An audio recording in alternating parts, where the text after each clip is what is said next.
नमस्कार साथियों, कैसे हैं आप सभी अभ्यर्थियों को मेरा नमस्कार। स्वागत है आपका कृष्ण ज्ञान अकादमी के यूट्यूब पेज पर। पिछले लेक्चर में हमने प्रकृतिवाद को पढ़ा था। प्रकृतिवाद प्रकृतिवाद का आशय आप जानते हैं। प्रकृतिवादी जितने भी दार्शनिक थे वो इस ब्रह्मांड के संचालन के पीछे, इस ब्रह्मांड के निर्माण के पीछे प्रकृति को जिम्मेदार मानते थे और इस ब्रह्मांड के निर्माण में जो धारणाएं विज्ञान की हैं उन विज्ञान की धारणाओं को ही सत्य मानते थे। ये प्रकृतिवाद की मूलभूत अवधारणा थी। प्रकृतिवादी ईश्वर में भरोसा नहीं रखते थे, आध्यात्म को सिरे से खारिज करते थे। एक विशेष शक्ति जिसकी बात की जाती है ब्रह्मांड के निर्माण के पीछे, प्रकृतिवादी उस शक्ति को सिरे से खारिज करते थे। अब हमारा जो टॉपिक है वो है आदर्शवाद। हमारा टॉपिक है आदर्शवाद। आदर्शवाद प्रकृतिवाद के ठीक विपरीत है। आदर्शवाद इसे आइडियलिज्म कहते हैं, जिसे इज्म या वाद, आइडिया या विचार इसे कहते हैं। इसे प्रत्ययवाद भी कहा जाता है, परंतु प्रचलन में हम आदर्शवाद शब्द का ही प्रयोग करते हैं। यह तो आदर्शवाद का प्रयोग प्रचलन में करते हैं, वैसे इसको प्रत्ययवाद भी कहा जाता है। यह दर्शन वस्तु अर्थात प्रकृति अर्थात पदार्थ की अपेक्षा विचारों, भावों, आदर्शों, आत्मा तथा परमात्मा को महत्व देते हुए यह स्वीकार करता है कि जीवन का लक्ष्य आध्यात्मिक मूल्यों की प्राप्ति, आत्मा का विकास, आत्मा तथा परमात्मा को समझना है। आदर्शवाद प्रकृतिवाद के ठीक विपरीत है। जहां प्रकृतिवाद कहता था कि जीवन की उत्पत्ति का कारण क्या है, जीवन की उत्पत्ति का कारण वैज्ञानिक धारणाएं हैं, जीवन की उत्पत्ति का कारण डार्विन की थ्योरी है, जीवन की उत्पत्ति का कारण ओपेरन की थ्योरी है, वहीं प्रकृतिवाद आदर्शवाद के ठीक विपरीत है। आदर्शवाद कहता है कि जीवन का लक्ष्य आध्यात्मिक शक्तियों को समझना है, आध्यात्मिक विचार की ओर अग्रसर होना है, और इस पृथ्वी, इस ब्रह्मांड की उत्पत्ति का कारण एक विशेष शक्ति है। उस विशेष शक्ति को परमात्मा कहते हैं। उस परमात्मा को महसूस करना ही आदर्शवाद का उद्देश्य है। और वो पदार्थ को वस्तु को महत्व नहीं देता है, क्योंकि पदार्थ, वस्तु, जीव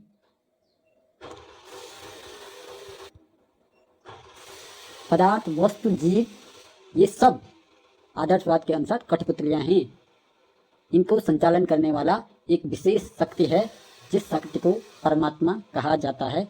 अर्थात आदर्शवाद आध्यात्मिक शक्ति में भरोसा रखता है, आदर्शवाद ईश्वरीय शक्ति में भरोसा रखता है, और जीवन का लक्ष्य आत्मा के विकास को, आत्मा तथा परमात्मा को समझना ही जीवन का लक्ष्य आदर्शवाद मानता है। इसी कारण आध्यात्मिक जगत अर्थात ईश्वरीय शक्ति पर भरोसा आदर्शवाद रखता है। इसे आदर्शवाद कहा जाता है। आदर्शवाद की कुछ परिभाषाएं हैं आपके सामने। एडम्स के अनुसार है, J.S. रॉस के अनुसार है, आदर्शवादी दर्शन के बहुत और विविध रूप हैं, परंतु सभी का आधारभूत तत्व यही है कि संसार की उत्पत्ति का कारण मन और आत्मा है। वास्तविक रूप मानसिक चरित्र का रूप है। संसार की उत्पत्ति का कारण क्या है? आत्मा है। आत्मा मतलब कोई विशेष शक्ति।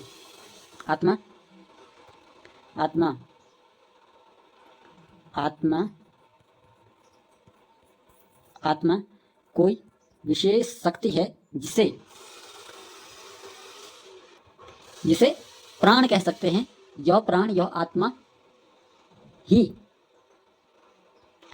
इस ब्रह्मांड के संचालन का कारण है, क्योंकि आत्मा कभी भी नष्ट नहीं हो सकती, जबकि शरीर या वस्तु नष्ट हो सकता है। यह आदर्शवाद की मूलभूत अवधारणा है। हॉर्न के अनुसार आदर्शवादी शिक्षा दर्शन मानसिक जगत का मानव को अभिन्न अंग समझने की अनुभूति का विवरण है। यह हॉर्न के अनुसार है। D.M. दत्ता के अनुसार आदर्शवाद वह सिद्धांत है जो अंतिम सत्ता आध्यात्मिकता को मानता है। अंतिम सत्ता अर्थात इस ब्रह्मांड का संचालन कौन कर रहा है, सबसे सर्वोपरि इस ब्रह्मांड में कौन है, इस प्रकृति में सबसे सर्वोपरि कौन है, तो वह मानता है कि जो इस ब्रह्मांड को संचालित कर रहा है वो अंतिम सत्ता है। वो क्या है? आध्यात्मिकता अर्थात ईश्वरीय शक्ति ही इस ब्रह्मांड की अंतिम सत्ता है। राजन के अनुसार आदर्शवादियों का विश्वास है कि ब्रह्मांड की अपनी बुद्धि एवं इच्छा है और सब भौतिक वस्तुओं को उनके पीछे विद्यमान मन द्वारा स्पष्ट किया जा सकता है। जितने भी भौतिक वस्तुएं हैं उनके पीछे विद्यमान मन अर्थात आत्मा के द्वारा स्पष्ट किया जाता है। आदर्शवाद के मूलभूत सिद्धांत ये महत्वपूर्ण है, इससे आदर्शवाद पूर्ण रूप से समझ में आ जाएगा। पहला है आदर्शवाद के महत्वपूर्ण मूलभूत सिद्धांत में पहला है, आदर्शवाद के अनुसार पदार्थ अंतिम सत्य नहीं है, प्रकृति असत्य है, पदार्थ का भौतिक रूप असत्य है। भौतिक रूप मतलब ये प्रकृति, ये पूरी जो प्रकृति है ये असत्य है। असली सत्य क्या है? परमात्मा, आध्यात्म ही असली सत्य है, क्योंकि वो इस प्रकृति का संचालन कर रहा है, वो इस प्रकृति में आत्मा को डाल रहा है। तो जो आत्मा को डाल रहा है वो ही असली सत्य है, वो ही आध्यात्म है, वो ही परमात्मा है। तो इसीलिए पदार्थ, प्रकृति का भौतिक रूप असत्य है। दूसरा, भौतिक सृष्टि आभास मात्र है। इस सृष्टि के पीछे कोई शक्ति है जो कि अंतिम सत्य है। जो भौतिक सृष्टि है, जो प्रकृति है, ये पेड़ पौधे, ये जीव जंतु, ये मनुष्य, पशु पक्षी, नदियां, ये जितनी भी भौतिक सृष्टि है, ये सब केवल क्या है? आभास मात्र है। इस सृष्टि के पीछे कोई एक सत्य है जो अंतिम सत्य है, जो सृष्टि के निर्माण का कारण भी है। और वो अंतिम शक्ति को आदर्शवाद, ईश्वरीय शक्ति आदर्शवाद ने कहा है। जो सत्य है वही शिव है और वही वास्तव में सुंदर भी है। संसार के भौतिक पदार्थों में सुंदरता का आभास मात्र, जो भौतिक पदार्थ हैं, आप कहते हैं ना ये सुंदर है, ये सुंदर है, ये पदार्थ सुंदर है, ये स्मार्ट है, ये भौतिक पदार्थों में सुंदरता का आभास मात्र है। सत्यम शिवम सुंदरम की यह व्याख्या आदर्शवाद की आत्मा है। बहुत महत्वपूर्ण है साथियों, बहुत इंपॉर्टेंट है, बहुत बहुत महत्वपूर्ण। सत्यम शिवम सुंदरम की व्याख्या करता है आदर्शवाद। ये जो भौतिक पदार्थों में सुंदरता देखते हैं, ये क्या है? ये भ्रम है। असली सत्य, असली सुंदर, सत्यम शिवम, सत्य क्या है? जो सत्य है वही शिव है और वही सुंदर है, बाकी कुछ भी सुंदर नहीं है। सत्य क्या है? सत्य, ये सत्यम शिवम सुंदरम को एक्चुअल में कैसे हम डिफाइन करेंगे? सत्य क्या है? सत्य अर्थात जो परमात्मा है। असली सत्य क्या है इस प्रकृति में? असली सत्य, असली सत्य क्या है? ईश्वर, परमात्मा असली सत्य है। और जो सत्य है वही शिव है। शिव मतलब भगवान शिव नहीं, जो सत्य है वही क्या है? शिव है। अर्थात शिवम का मतलब भगवान शिव से नहीं है। सत्यम, सत्यम अर्थात इस ब्रह्मांड में, इस सृष्टि में सत्य क्या है? इस सृष्टि में सत्य क्या है? परम सत्य क्या है? परम सत्य तो वही है जो इस सृष्टि को संचालित कर रहा है। परम सत्य है परमात्मा, परम सत्य है परमात्मा। और शिवम, सत्यम शिवम सुंदरम, शिवम का मतलब भगवान शिव से नहीं, शिवम मतलब जो सत्य है वो शुभ है और पवित्र है। शिवम अर्थात जो शुभ है और पवित्र है, और सुंदरम अर्थात वो सुंदर है। जो सत्य है, जो वही शिव है और वही सुंदर भी है, बाकी कुछ सुंदर नहीं है। यही सत्यम शिवम सुंदरम की व्याख्या है। आदर्शवाद सत्यम शिवम सुंदरम की व्याख्या को ही प्रदर्शित करता है। आदर्शवाद की अवधारणा ही सत्यम शिवम सुंदरम की व्याख्या पर आधारित है। ये बहुत महत्वपूर्ण है, IMP इंपॉर्टेंट है साथियों। आगे है, भौतिक परिवर्तनशील है, असल में आत्मा परमात्मा ही अपरिवर्तनीय है, जो कभी समाप्त नहीं हो सकती। जो भौतिक है, जो शरीर है, शरीर हमेशा नष्ट हो जाता है, इसका अर्थ है शरीर नष्ट हो जाता है। भौतिक वातावरण क्या है? परिवर्तनशील है। आज यहाँ पर पेड़ है, कल नहीं होगा, परसों कुछ और उग जाएगा। आज यहाँ पर इतनी जनसंख्या है, कभी ना कभी इनकी मृत्यु हो जाएगी, जीवों की मृत्यु हो जाएगी। भौतिक वातावरण क्या है? परिवर्तनशील है। असल में आत्मा और परमात्मा क्या है? अपरिवर्तनीय है, जो कभी समाप्त नहीं होती। आत्मा कभी समाप्त नहीं होती। इस आधार पर शरीर क्या है? नश्वर है। शरीर क्या है? मर सकता है, और शरीर असत्य है। आत्मा क्या है? आत्मा क्या है? अनश्वर है। आत्मा कभी नहीं मर सकती है। शरीर नश्वर है, आत्मा अनश्वर है।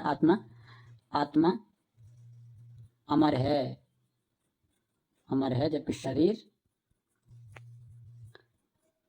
नाशवान है। शरीर क्या है? नाशवान है। ये कौन कहता है? ये कहता है आदर्शवाद। ये कहता है मानव जीवन का लक्ष्य क्या है? मानव जीवन का लक्ष्य इस अनश्वर अजर अमर आत्मा परात्मा की प्राप्ति ही मानव जीवन का लक्ष्य है। ये कौन कहता है? ये कहता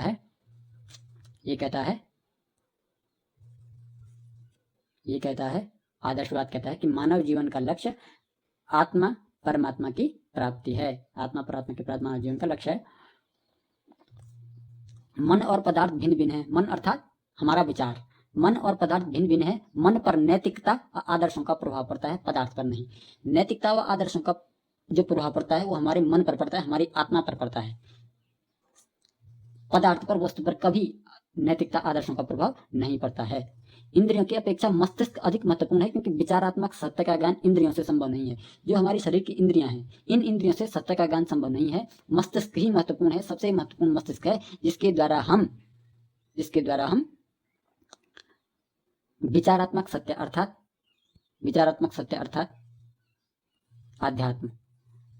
आध्यात्मिक ज्ञान की प्राप्ति कर सकते हैं। आध्यात्मिक ज्ञान की प्राप्ति कर सकते हैं। अंतिम सत्य का ज्ञान ही वास्तविक ज्ञान है। अंतिम सत्य आत्मा, परमात्मा, आध्यात्म। अंतिम सत्य क्या है? ईश्वर है। आत्मा को जानना, परमात्मा को जानना, आध्यात्म को जानना ही अंतिम सत्य है। आदर्शवाद धार्मिकता और नैतिकता का समर्थन करता है। आदर्शवाद किसका समर्थन करता है? धार्मिकता का समर्थन करता है आदर्शवाद। आध्यात्म का समर्थन करता है आदर्शवाद। नैतिकता का समर्थन करता है, नैतिक मूल्यों का समर्थन करता है। हमको एक आदर्श मनुष्य के रूप में कैसे जीवन जीना है, उसका समर्थन आदर्शवाद करता है। प्रकृति अपने आप में अपूर्ण है, वह स्वयं किसी सत्य पर आदर्श है, अर्थात किसी के द्वारा निर्मित है। प्रकृति क्या है? ये जो पूरी प्रकृति है, ये जो सृष्टि क्या है, ये अपूर्ण है। किसके क्यों है अपूर्ण? क्योंकि इस सृष्टि का जो निर्माता है वो कोई और है, वो पूर्ण नहीं है। उस सृष्टि के निर्माता, जो सृष्टि का, जो प्रकृति का निर्माता है, जो सृष्टि का निर्माता है, उसके द्वारा ही जब हम उसको महसूस करेंगे, जब हम उसको उस तक पहुंचने का प्रयास करेंगे, तभी हम प्रकृति को पूर्ण मानेंगे। सिर्फ ये जो भौतिक संसार है, ये क्या है? ये जो भौतिक संसार, ये जो प्रकृति है जो हमें दिख रही है, ये क्या है? ये अपूर्ण है, क्योंकि ये किसी के द्वारा निर्मित है। मन की सत्ता सर्वोत्तम आदर्श, मन की सत्ता सर्वोत्तम, जो मन की सत्ता है सर्वोत्तम होती है। आदर्शवादी मन को वास्तविक मानते हैं। मन की सुंदरता, मन से जगत सुंदर दिखता है, अर्थात मन ही सत्यम शिवम सुंदरम जैसे ईश्वरीय गुणों को उत्पन्न करता है। मन बहुत शक्तिशाली होते हैं। मन मतलब हमारा मस्तिष्क, हमारा विचार, हमारी आत्मा, ये क्या है? मन है। और ये जो आदर्शवादी मन को क्या मानते हैं? मन को वास्तविक मानते हैं। मन की सुंदरता से ही जगत सुंदर दिखता है। आपका नजरिया तय करता है कि सामने वाला सुंदर है कि नहीं है। आपका नजरिया, आपका नजर नहीं, आपकी नजरिया तय करता है। मन मतलब आपका नजरिया तय करता है कि सामने वाला सुंदर है कि नहीं है। आपकी नजर नहीं। नजर में तो बहुत सारे मानक हो जाएंगे, ये कौन फेयर है, कौन टॉल है, कौन कैसा दिखता है। नजर नहीं, नजरिया आपका तय करता है कि कौन सुंदर है, वास्तविक सुंदर है या कौन सुंदर नहीं है। अर्थात मन ही हमें सत्यम शिवम सुंदरम जैसे ईश्वरीय गुणों को उत्पन्न करवाता है। मन बहुत शक्तिशाली होता है। आत्मा, परमात्मा में विश्वास। संपूर्ण संसार ईश्वर की अभिव्यक्ति है। मनुष्य क्या, सभी जीव ईश्वर के अंश हैं। शरीर नष्ट होने के बाद आत्मा परमात्मा में विलीन हो जाता है। आत्मा कभी नष्ट नहीं होती है, सिर्फ शरीर नष्ट होता है। ये बात मैंने आपको बताई है। मनुष्य सर्वोत्तम जीव है। क्यों? क्योंकि उसके पास चिंतन, तर्क, बुद्धि जैसे विशेष गुण है। सभी जीवों में मनुष्य क्या है? सर्वोत्तम गुण है, क्योंकि उसके पास चिंतन, तर्क एवं बुद्धि जैसे विशेष गुण है, जिसके कारण वह आध्यात्म से जुड़ सकता है, जिसके कारण वो परम सत्ता, वो परमात्मा है जो उससे जुड़ सकता है। इसीलिए मनुष्य सर्वोत्तम जीव है। अन्य जीवों में आध्यात्म की प्राप्ति। मनुष्य तीन प्रकार से व्यवहार करता है, ज्ञानात्मक, भावनात्मक और क्रियात्मक। इसे हम समझते हैं। ज्ञानात्मक अर्थात ज्ञान प्राप्त करना, अर्थात नॉलेज प्राप्त करना,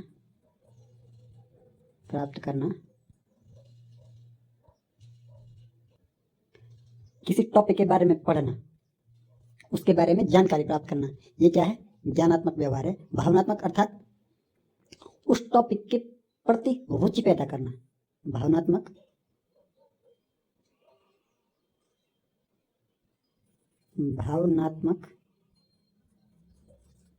रुचि पैदा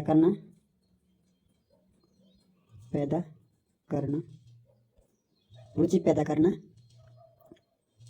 या उस टॉपिक के प्रति अपना दृष्टिकोण बदलना, अपनी भावनाएं बदलना, अपना नजरिया उस टॉपिक के प्रति, अपना एटीट्यूड चेंज करना, तो इसे कहते हैं भावनात्मक। और तीसरा है क्रियात्मक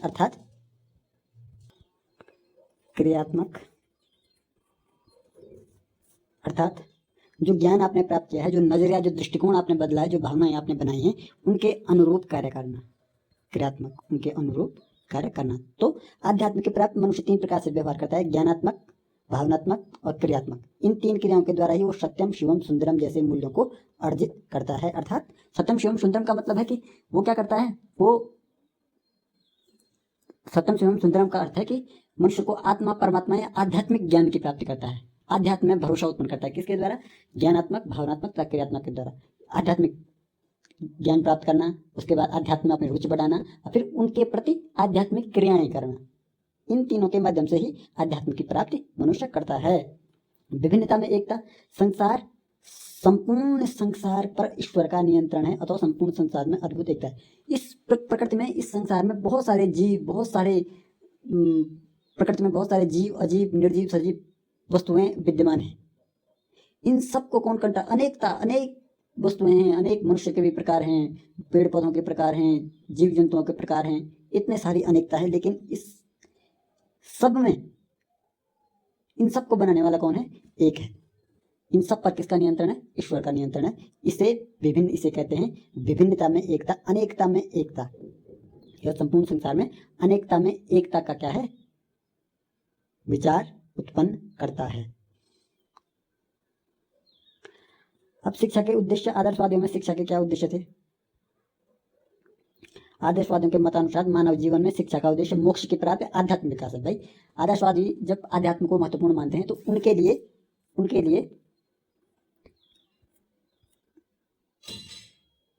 लिए शिक्षा का उद्देश्य क्या है? मोक्ष की प्राप्ति, आध्यात्म की प्राप्ति है, मोक्ष की प्राप्ति है, आध्यात्मिक विकास है। इस कार्य के लिए मानव को 4 चरणों में सफलता प्राप्त करनी होती है। आध्यात्म को प्राप्त करने के लिए मनुष्य को 4 चरणों में सफलता प्राप्त करनी होती है। प्रथम चरण में उसने अपने प्राकृतिक स्व का विकास करना होता है। इसके अंतर्गत मनुष्य अपना शारीरिक विकास करता है। दूसरे चरण में उसे अपने सामाजिक स्व का विकास करना होता है।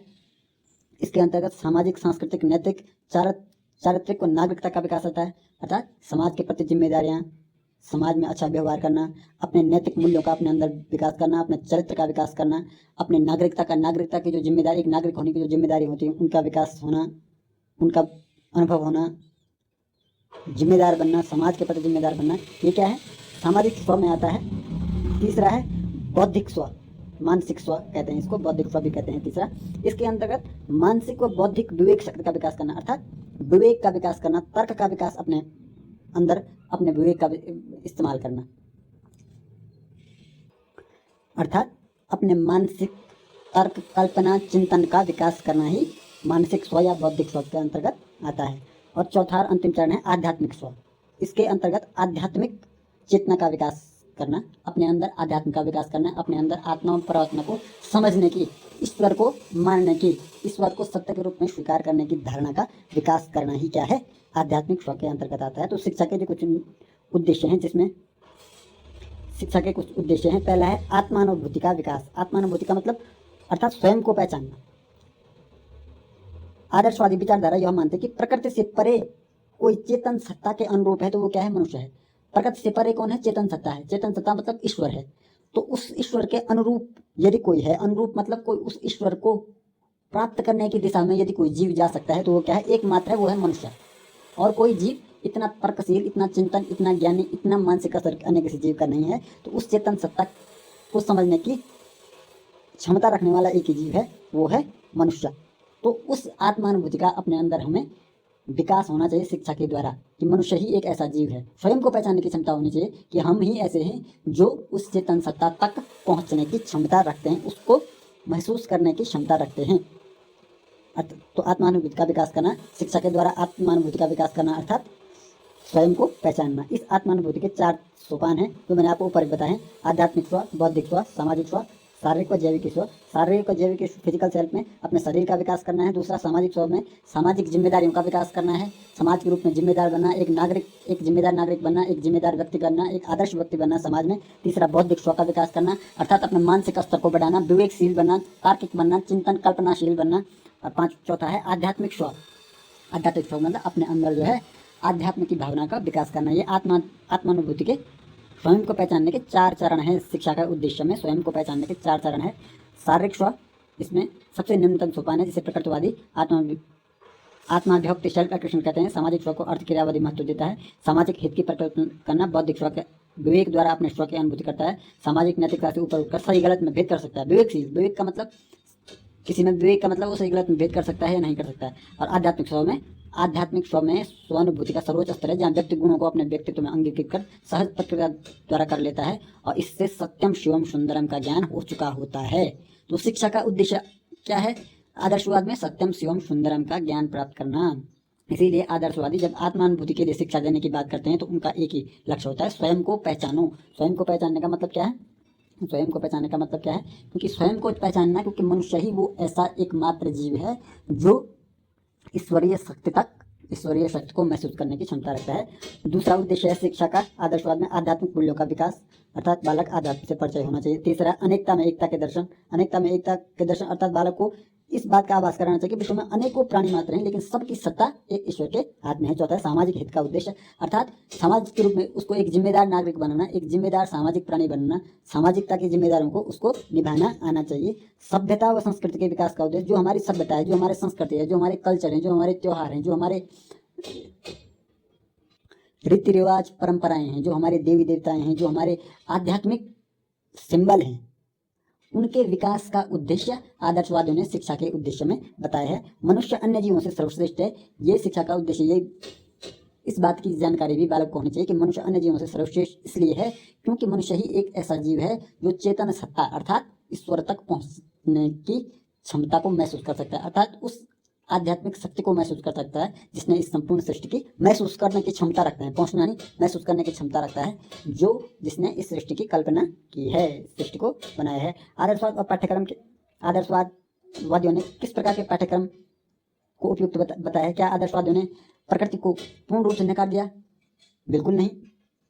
छात्र जिस प्रकार के वातावरण में जन्म लेता है उसी प्रकार के वातावरण में रहने का आदी हो जाता है। यह निश्चित है कि हम पाठ्यक्रम की योजना बनाते समय वातावरण की उपेक्षा कर ही नहीं सकते हैं।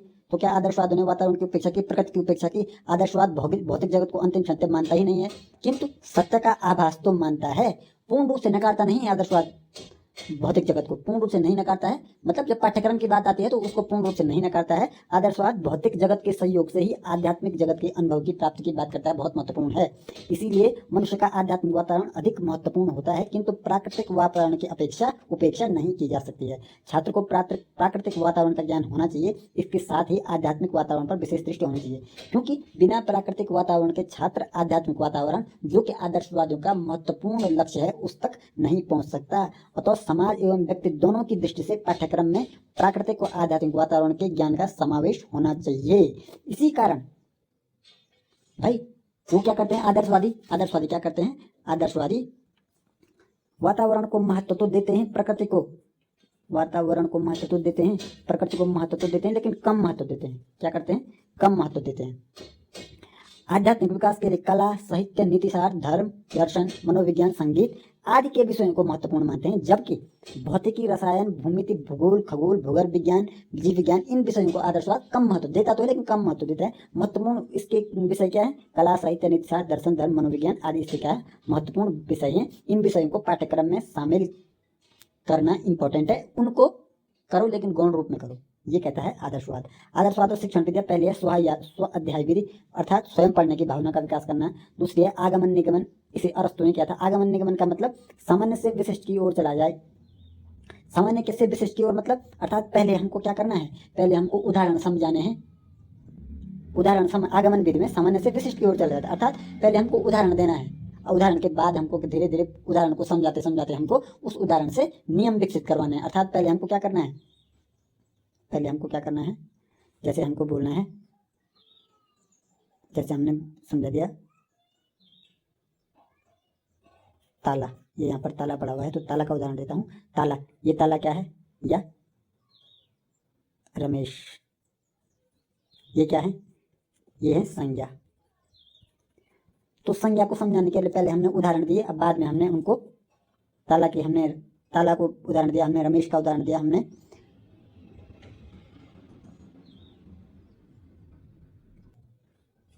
हमने दिल्ली का उदाहरण दिया। उसके बाद यहाँ से हमने उदाहरण को समझा करके अंत में संज्ञा की परिभाषा निकाल दी। तो इसे कहते हैं आगमन विधि। अर्थात सामान्य से विशिष्ट, विशिष्ट मतलब जो नियम है, नियम क्या है? विशिष्ट है। तो आगमन विधि में सामान्य से विशिष्ट, उदाहरण से नियम की ओर चला जाता है, और निगमन विधि में नियम से सामान्य की ओर। पहले हमने संज्ञा की परिभाषा बताई, उसके बाद हमने क्या किया? उदाहरणों को अंत में बताया।